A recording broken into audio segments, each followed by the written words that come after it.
Nananatiling mataas ang travel ratings ni Pangulong Aquino. Ito ay base sa resulta ng survey ng Pulse Asia mula sa December 8 hanggang 15 ng taong 2013. Ang detalye sa ulat ni Rocky Ignacio. Hindi natinag ang tiwala ng publiko sa pamunuan at kakayahan ni Pangulong Aquino. Sa kabila ito ng malalaking problema dala ng kalamidad, pati na mga hamon sa pagbaka ng administrasyon laban sa graft and corruption. Sa pinakahuling Pulse Asia survey nitong December 8 hanggang 15 ng 2013, napanatili ni Pangulo Aquino ang mataas na performance rating sa 73% mula sa 79% noong Setyembre, habang umabot sa 74% ang trust ratings nito mula sa 76% nitong Setyembre.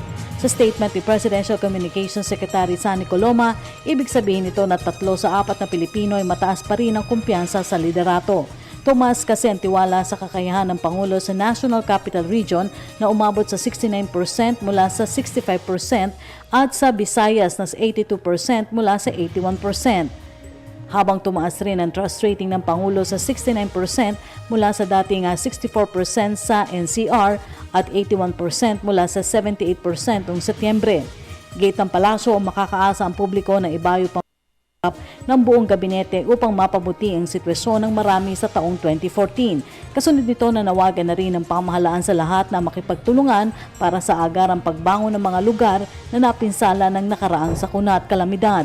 Hinikayat na rin ng palasyo ang publiko na magkaloob ng mungkahi kung paano pa mas mapapabuti ang serbisyo ng pamahalaan. Para sa Telebisyon ng Bayan, Rocky Ignacio.